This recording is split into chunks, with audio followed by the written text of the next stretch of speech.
Good morning mga kabeta. So, sa mga nangutaan ng anong dali manag ko mga pray no. Mo din akong diskarte oh. Ginagunting na ko ang mga chubibits. Sa tanawang result, pina na kayo. Sa mga 2 weeks old ani or 1 week kapin.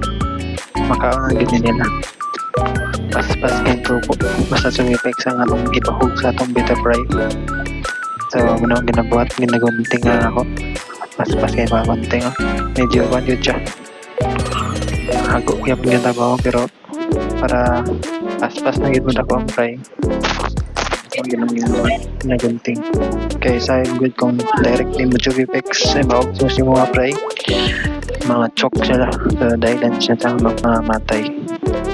Sagara, mo ginang experience indirect ni mo ang Subipex bawang sa mga prime mga 1 week to 2 weeks old lagyan kay pag mamatay tungod kay makakuan sila matukan sila sa dagko ng mga Subipex. So wala may resort lang makita ninyo pino na gud siya mga 1 week to 2 weeks old gani